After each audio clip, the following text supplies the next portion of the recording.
అనకాపల్లి జిల్లా సబ్బవరం మండలం గాలి భీమవరం పంచాయతీ పరిధిలోని మెట్కోక్ ఇండస్ట్రీస్ వద్ద ఏపీఈపీడీసీఎల్ ట్రాన్స్ఫార్మర్ మరమ్మతులు చేస్తుండగా విద్యుత్ సరఫరా రావడంతో హెల్పర్ గొంప వెంకటరమణ అక్కడికక్కడే దుర్మరణం పాలయ్యారు. మృతునికి భార్య కళావతి, డిగ్రీ చదువుతున్న కొడుకు ప్రదీప్, కుమార్తె భాగ్యశ్రీలు ఉన్నారు. ఈ ప్రమాదానికి సంబంధించి ఏపీఈపీడీసీఎల్ కసింకోట విభాగం డిప్యూటీ ఇంజనీర్ ఎస్ రామకృష్ణ తెలిపిన వివరాలు ఇలా ఉన్నాయి. గాలి భీమవరం మెట్కోక్ ఇండస్ట్రీ వద్ద ట్రాన్స్ఫార్మర్ వద్ద హెచ్ఎంటీ లైన్ మరమ్మతులు ఉన్నాయని రామకృష్ణ అనే లైన్మెన్ అడ్డూరు హెల్పర్ గొంప వెంకటరమణను గురువారం మధ్యాహ్నం 3 గంటల ప్రాంతంలో పంపించాడు. అక్కడ పవర్ సప్లై నిలిపేసి గొంప వెంకటరమణ అనే విద్యుత్ హెల్పర్ ట్రాన్స్ఫార్మర్పై పనిచేస్తుండగా హఠాత్తుగా విద్యుత్ సరఫరా రావడంతో విద్యుత్ షాక్ తగిలి పైనుండి పడిపోయి మృతి చెందాడు. దీంతో ఆరిపాక గ్రామస్తులు పార్టీలకు అతీతంగా మెట్కోక్ ఇండస్ట్రీ వద్దకు చేరి విద్యుత్ సరఫరా రావడానికి కారణం మెట్కోక్ ఇండస్ట్రీస్ నుంచి సరఫరా ఆన్ చేయబట్టే హెల్పర్ చనిపోయాడని ఆందోళనకు దిగారు. దీంతో అక్కడ పనిచేస్తున్న ఉద్యోగులు యాజమాన్యానికి సమాచారం అందించారు.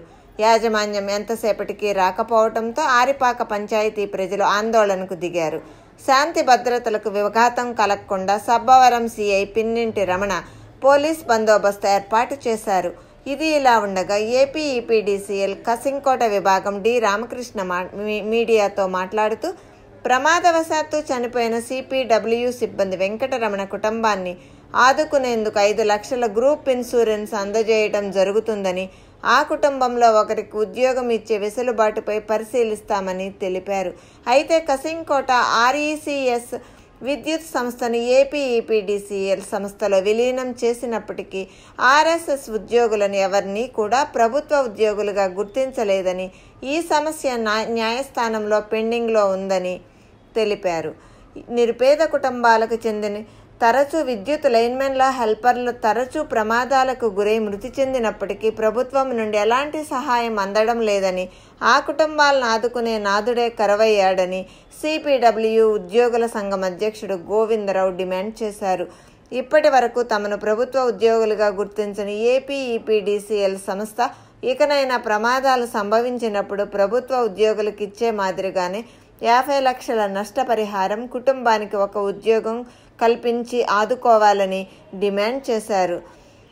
కుటుంబ సభ్యులను సిపిడబ్ల్యూ కార్మిక సంఘం తరపున DPE Bokam Kanakarao, AE Ashok Kumar, Aripaka sarpanch Palisetti Parvati, Suresh, S Narayanamurthy, Telugu Desam పార్టీకి చెందిన వత్సవాయి, రమేష్ రాజు, విద్యుత్ లైన్మెన్లు, లైన్ ఇన్స్పెక్టర్లు, సిబ్బంది పాల్గొన్నారు.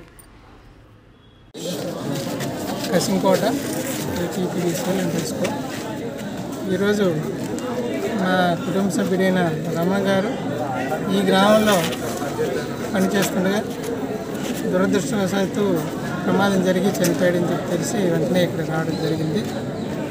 ప్రమాదానికి గల కారణాలన్నీ కూడా మా స్టాఫ్తో మాట్లాడి మేము ఎంక్వైరీ చేసి ఎటువంటి చర్యలైనా ఎవరి తప్పుడు వాళ్ళని తీసుకుంటాం.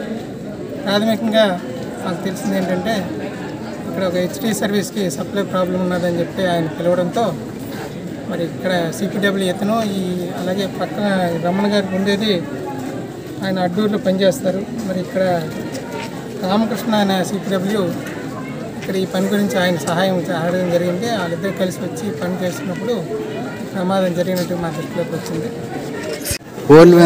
అంటే మరి కన్జ్యూమర్ కరెంట్ రెక్టిఫికేషన్ గురించి ఇద్దరు వచ్చారు. మరి హైయర్ అథారిటీ దృష్టిలో ఈ విషయాన్ని తెలియచేయలేదు వీళ్ళు. మరి వాళ్ళు తెలియజేసినట్టయితే ఎటువంటి చర్యలు తీసుకోవాలి, ఏం చేయాలనేది తెలియజేసి ఉండేవాళ్ళు. బట్ ఏది ఏమైనప్పటికీ కూడా ప్రమాదం జరిగింది. దానికి చేయవలసిన నెక్స్ట్ ఏంటంటే డిపార్ట్మెంట్ వాటికి మేము అన్ని రకాల చర్యలు తీసుకొని ఆయన కుటుంబానికి మేము చేయవలసిన సహాయం కూడా మేము అందరం చేస్తాం. మా స్టాఫ్ అంతా కూడా ఇక్కడే ఉన్నారు, అందరూ కూడా రావడం జరిగింది. సార్, కుటుంబ సభ్యులు చెప్పిన దాన్ని బట్టి ఇక్కడ బొగ్గు కంపెనీకి సంబంధించిన పవర్ ఏదో రివర్స్ అయింది, దానివల్ల అది దానికి సప్లై ఇక్కడ చూడటం వల్ల ఇతను చనిపోయాడని చెప్పి కుటుంబ సభ్యులు చెప్తున్నారు.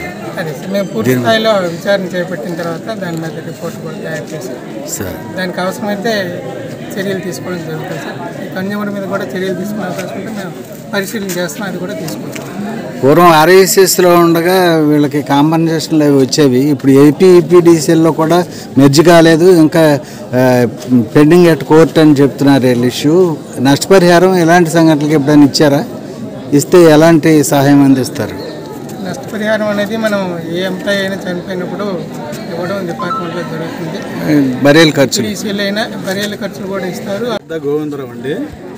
నేను కసింకోట ఆర్ఐసిఎస్ రెస్కోలో సిపిడబ్ల్యూ వర్కర్ ఎంప్లాయీస్ యూనియన్ ప్రెసిడెంట్గా సుమారు 5 సంవత్సరాలు బట్టి ఉన్నాము. గతంలో మాది ఈ ఇండస్ట్రీ హెచ్టీ ట్రాన్స్ఫార్మర్ రిపేర్ నిమిత్తం కోసం వచ్చేది.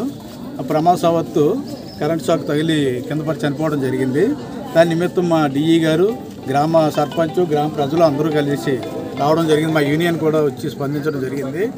కానీ ఎంతమంది స్పందించినా కానీ చనిపోయిన కుటుంబానికి అయితే మాత్రం ఏ విధమైన న్యాయం చేయాలన్న దాని మీద చర్చలు జరుపుతున్నాం. మాకు ప్రజెంట్ అయితే గత 2021లో ఆర్ఈసిఎస్ కోఆపరేటివ్ సొసైటీగా కొనసాగేది. దాన్ని కాస్త గవర్నమెంట్ ఏపీఈపీడీసీఎల్ కింద 2021 మేలో మెర్జింగ్ చేయడం జరిగింది. అప్పుడు మా ఎంప్లాయీస్ అందరం కలిపి మేము సొసైటీలో 2 సంవత్సరాలు బట్టి చేస్తున్నాం కాబట్టి మాకు తగిన న్యాయం చేశాక మీరు ఈపీడీసీఎల్ మెర్జింగ్ తీసుకోండి అని అనగా దాని నిమిత్తం కోర్టులో ఈఆర్సీ కేసు కోర్టులోకి పెండింగ్లో ఉండిపోవడం వల్ల మాకు అప్పుడు కలిపి ఇండస్ట్రీ హెచ్టీ ట్రాన్స్ఫార్మర్ రిపేర్ నిమిత్తం కోసం వచ్చేది. ప్రమాదవత్తు కరెంట్ షాక్ తగిలి కింద పడి చనిపోవడం జరిగింది.